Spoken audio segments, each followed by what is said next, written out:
DepDep, ang narinig po namin is basically what you have done in monitoring the response taken by the government to address this crisis. We would have expected more, like kamukha nung sinasabi nyo, you suspended the operations of the WESM. Anong epekto nun? Sa ngayon po, napakataas ng kuryente. Yesterday, I was able to talk to a manager of a bank. Nagko-complain siya po sa taas ng kuryente. Kung yung nagko-complain po yung security guard niya, I would have understood it well. Manager po siya ng bank pero she feels the pinch of the price of electricity. By suspending the operations of WESM, was that the right response? Why did you not, for example, recommend that the Semirara coal production should not be imported but should be utilized locally? Wala na nga po tayong panggatong eh. We are dependent on diesel. Most of our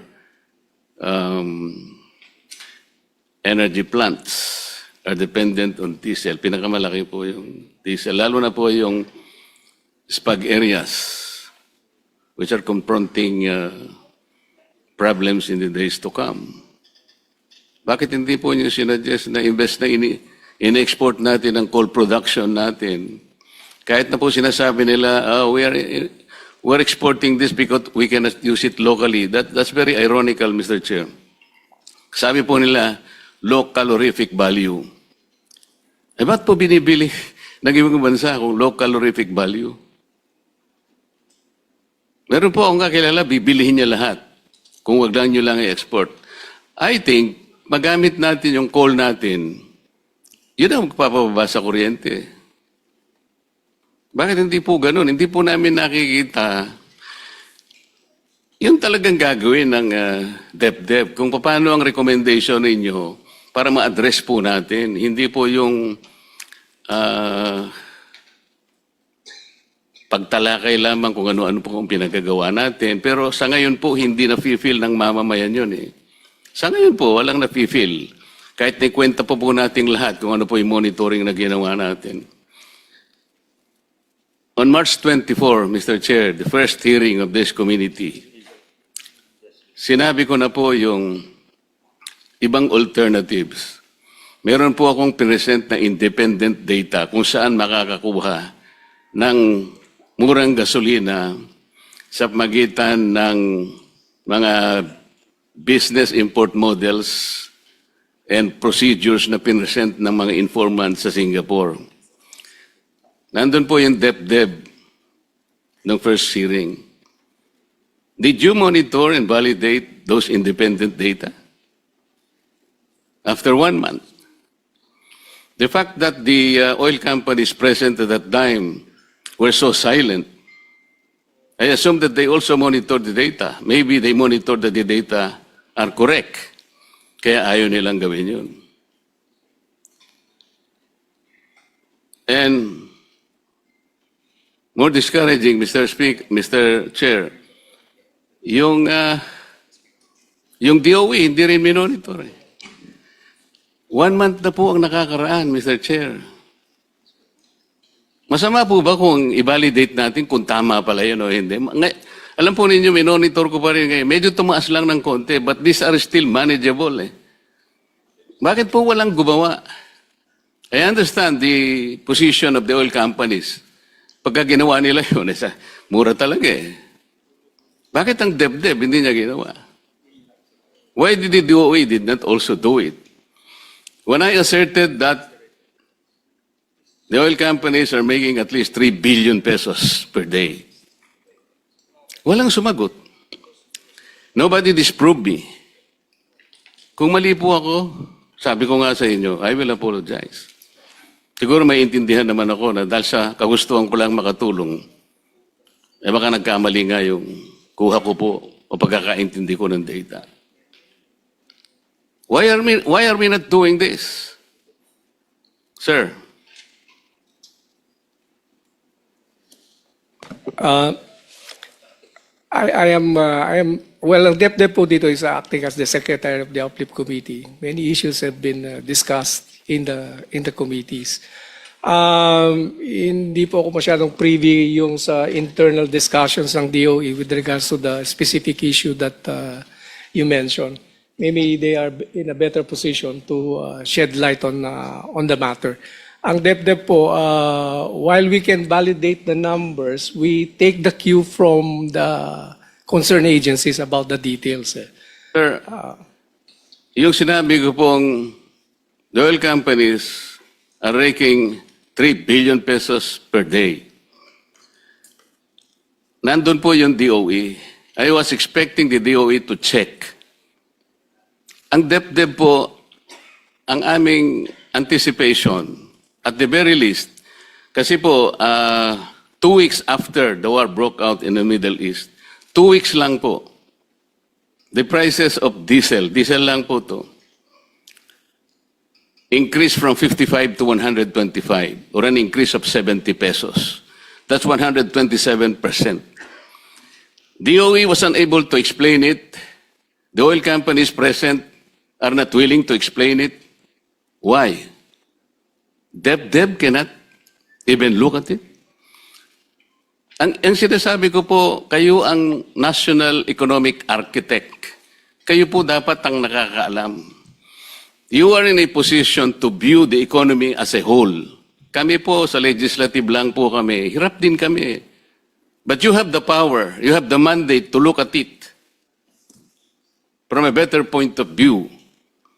Halimbawa po yung sinasuggest nila, well, hindi po namin maiiwasan to expect that the oil companies will use the replacement cost. Sir, I understand that. But I was asking them, what is the appropriate time when this replacement cost should be utilized? 2 weeks pa lang po eh. The President said at the beginning of the discussion, we have 50 to 60 days, meaning at least 2 months ang stock natin. And I assume those stock were purchased at a lower cost, kaya nga 55 pesos per liter.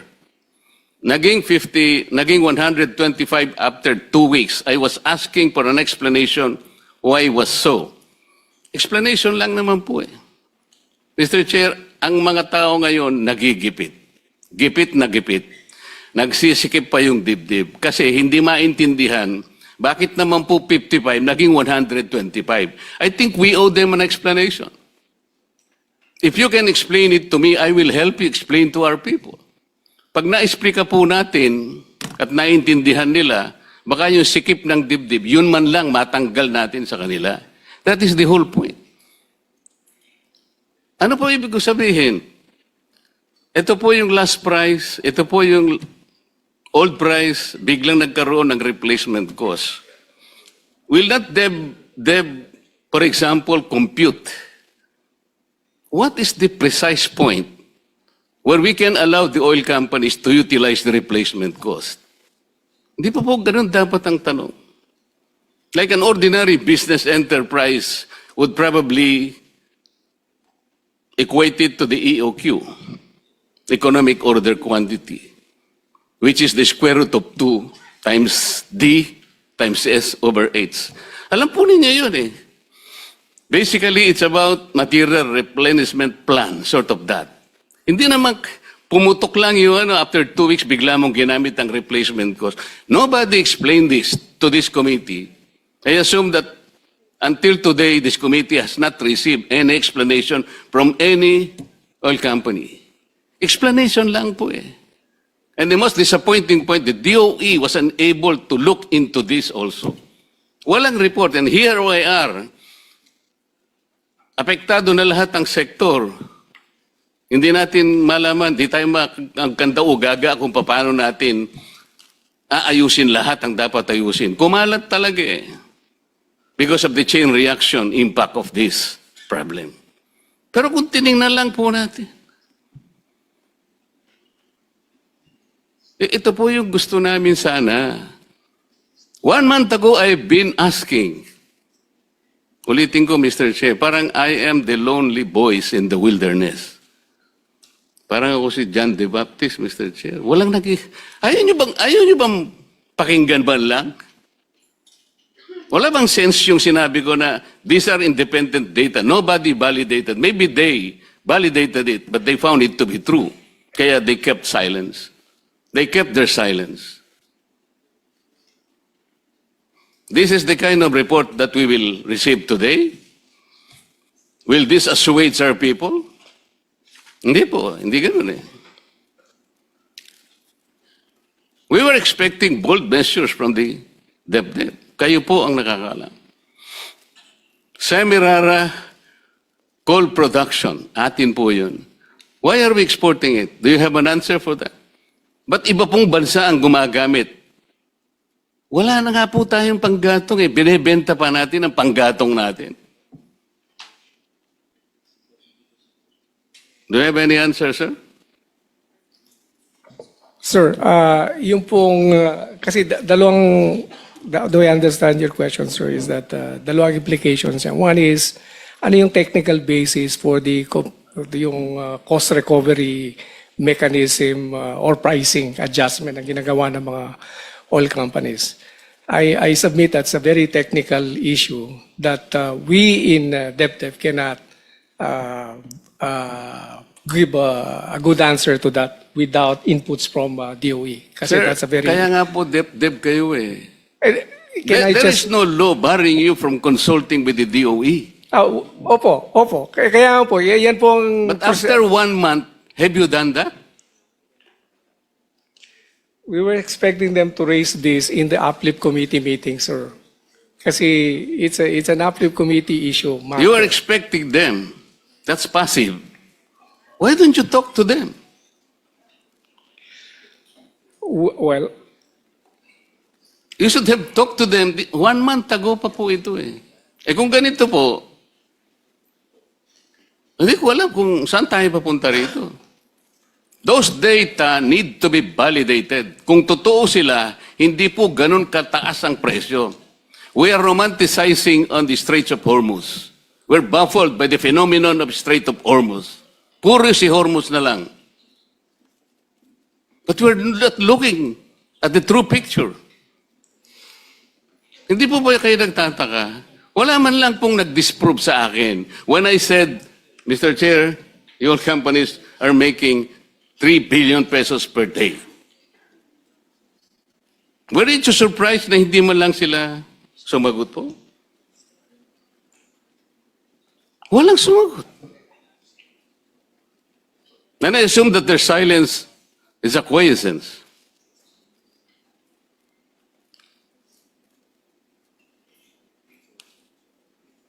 Mr. Chair, yun lang muna, hindi na makasagot. Deb. Thank you, Mr. Chair. Thank you for that. I see the point of Senator Marcoleta, and in the law that we passed doon sa suspension ng excise tax, meron ho nakasulat ho doong proviso na ang DOE meron na pong kapangyarihan humingi ng information sa mga oil companies para ma-audit kung meron bang profiteering or meron bang pang-aabuso. Hindi naman natin sinasabi meron. No? Sinasabi lang natin, kailangan mabigyan natin ng kumpiyansa ang publiko na itong sitwasyon na ito ay hindi sinasamantala ng ninuman. No? Whether oil company ka o retailer ka, wala hong nagsasamantala nitong sitwasyon na ito. So, we can discuss that later on. We'll discuss that topic later on. But today we'll focus on the intervention. So we will now call on DSWD to present.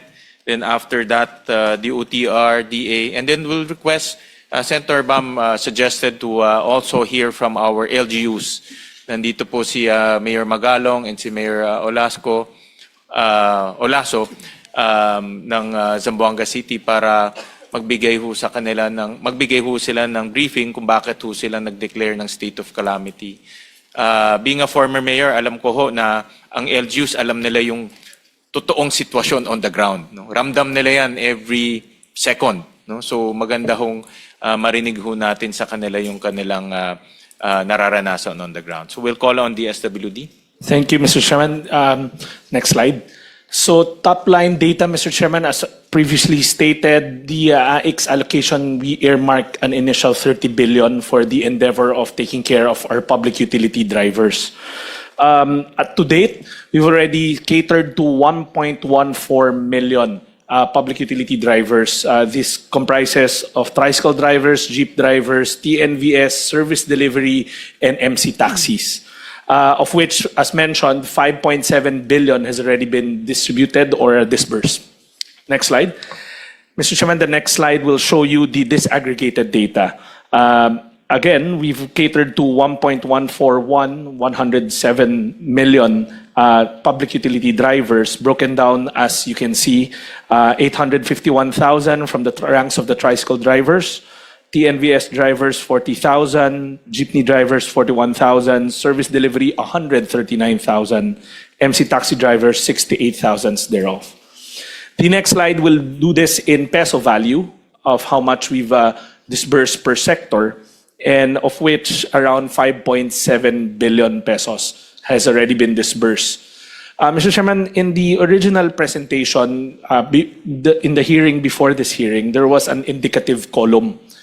We took that out because, Mr. Chairman, as you will see in the next slides, we can ascertain some type of indicative, but it seems like in the ranks of the app-based community, gumagalaw ho yung targets. And that's something that we will get into. But the mandate of the Uplift Committee for DSWD is to finish this as soon as possible. The original numbers were already 85%. The disbursed was supposed to be 85% of the original targets. Pero because nga the goalpost keeps on moving, especially for the app-based drivers, hindi na ho namin nilagay yung indicative.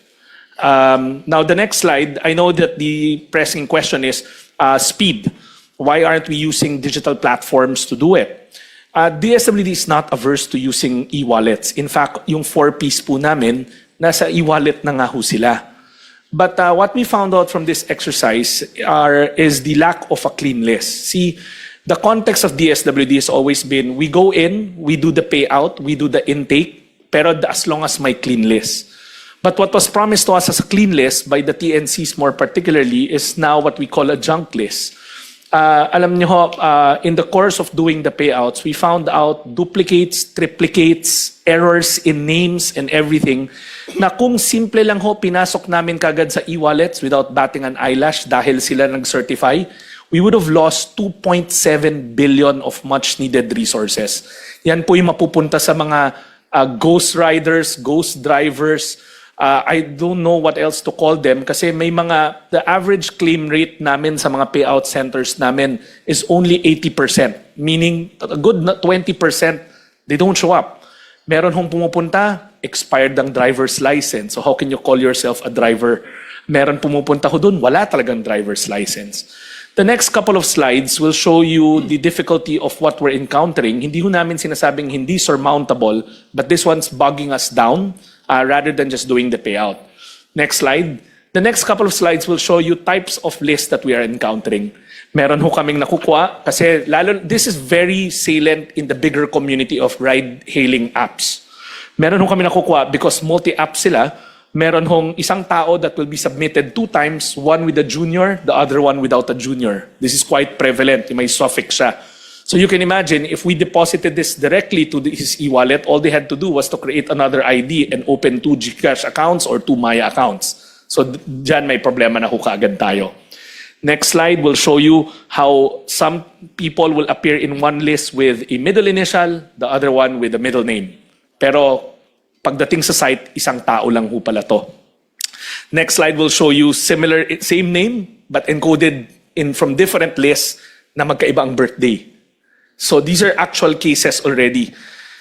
So, Mr. Chairman, I can go on and on. The next slide will show you another case na same birthday pero may discrepancy sa name.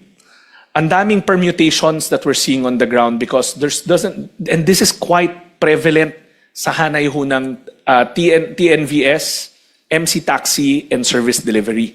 Kasi for so many reasons, we found out that they were adding more to what's allowed na cap. May mga itinago sa amin initially. That's why you were getting reports na maraming na disenfranchise. So we're getting to the bottom of it. In fact, we started a more aggressive approach of sitting down with the TNCs together with LTFRB and DICT to do a clean room where we really sanitize the data one by one. Rest assured, Mr. Chairman, na tatapusin ho namin tong first round na to. And this first round, kaya ho namin to minamanual because nga we need to know our clients. We need to validate, we need to verify. We need to know totoong tao ba tong pinag-uusapan at driver ba yung taong pinag-uusapan. Kasi the last thing we need now are payouts being done to ghost riders or shadow drivers, whatever you want to call them. The next slide will show you the average payout claims from the list that they've given us across the board. Almost 80% lang ho ang nagkiklaim.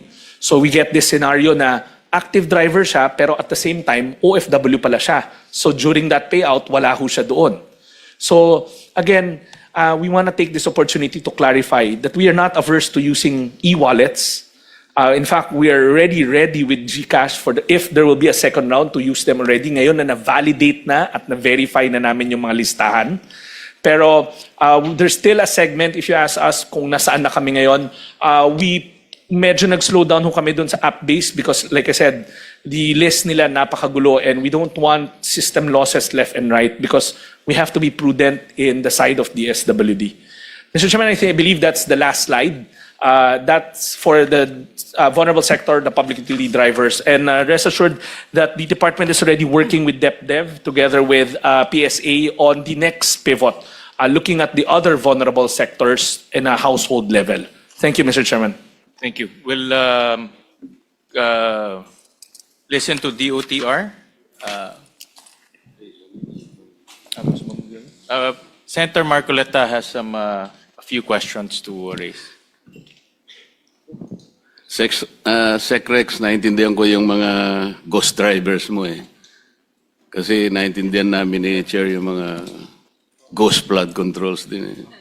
Marami talaga yan.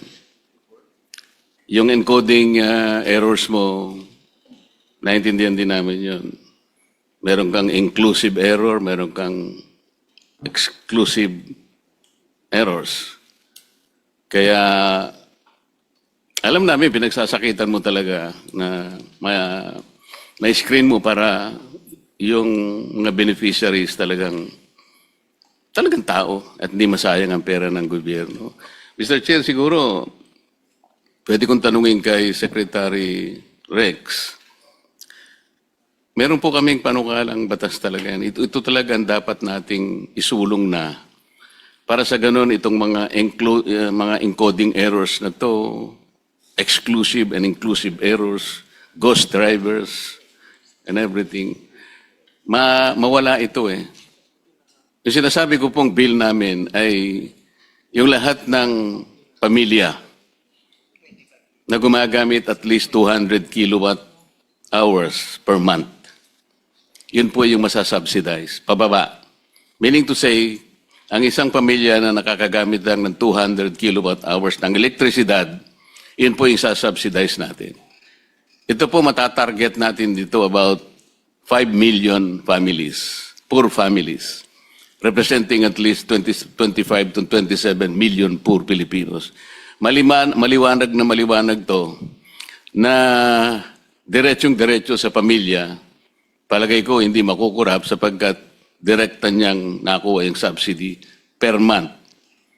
Let's suppose that the monetary value of 200 kilowatt hours per month is 2,500. So that targeted family will be able to save 2,500 pesos per month as long as ang nagagamit po niya is 200 kilowatt hours per month. Kinuwento ko po ito, Mr. Chair. Ang puhunan lang ng gobyerno is between 100 to 120 billion pesos. Ngayon po, pagsama-samahin natin ang AIX, TUPAD, MAIPIP, at kung ano-ano pang subsidy ang binibigay natin, it's nowhere between 400 to 600 billion pesos. Pero kagaya nga po nung sinabi nyo kanina, ang dami pong mga miss and hit. Kasi may nagdodoble, may nagpapanggap na ganito. 3 ang ID niya, 3 ang pangalan niya, pero isang tao lang.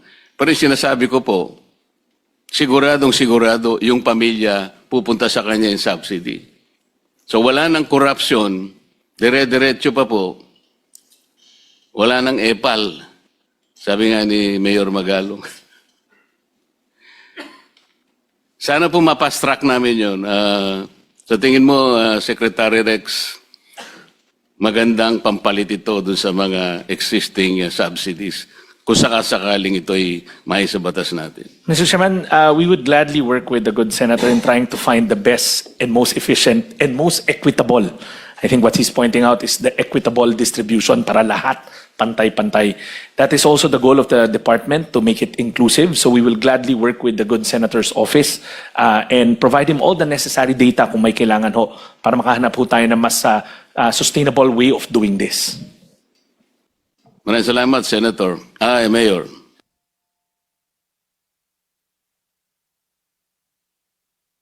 Secretary, nalilito na ako sa iyo eh. Dating mayor.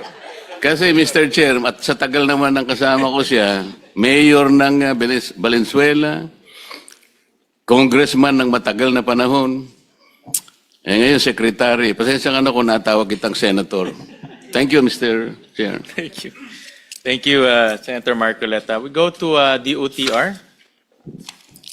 Thank you, Mr. Chair. On behalf of Secretary Giovanni Banoy Lopez, we would like to present the initiatives of the Department of Transportation in view of the continued increase in fuel prices. Next slide, please. For the fuel subsidy program, a total of 2.5 billion pesos has been allotted, which will cover more than 760,000 public utility vehicles. As of April 28, more than 1.4 billion pesos of fuel subsidies have been disbursed to drivers and operators alike of public utility vehicles. With regard to the net service contracting program, a total of 12,119 public utility vehicle units have been enrolled and plying their routes now under the program, catering to 598 routes nationwide, which have served more than 4.4 million passengers and more than 110 million pesos disbursed. Meanwhile, to increase the take-home net pay of TNBS and MC taxi drivers, the department, together with the LTFRB, work closely with transport network companies to lower their commission fees, effectively increasing the take-home pay of their driver partners. Motorcycle taxi companies lowered their commission fees by 3 to 6 percentage points. For TNCs, the rates also vary, but Lala Move Rides and GoCab reduced their commission fees to 0%. Next slide, please. We are also continuously implementing the Libreng Sakay initiative in partnership with various government agencies to augment our current initiatives. As of April 27, the program has served a total of 55,872 commuters. To our train passengers, we also also continue to enjoy 50% fare discount for MRT3 and LRT2. As of April 26, a total of 17.5 million passengers have already benefited to this initiative. Also presented in this slide is a summary of the beneficiaries for the toll discounts, indicating the number of vehicles served and corresponding rebates applied from March 23 to April 24, 2026. So far, we have credited nearly 60 million pesos of rebates to qualified public utility vehicles. Next slide, please. Similarly, we have started to implement the toll exemption for the Department of Agriculture accredited vehicles carrying agricultural products and goods. As of April 24, more than 300 vehicles have availed of this program, which translates to nearly 600,000 pesos worth of toll discounts. For the Land Transportation Office, they extended the validity of licenses and registration for an additional period of 3 months to ease the burden of the public amid the rising cost of fuel and basic commodities. Our ongoing relief for vehicles carrying agricultural products in the maritime sector through our ROROs. Since April 10, more than 3,700 vehicles have benefited from the Piso RORO terminal fee program, equaling to more than 2.5 million pesos saved of terminal fees. That will be all for the department, Mr. Chair. Thank you. Thank you very much. Next will be Department of Agriculture.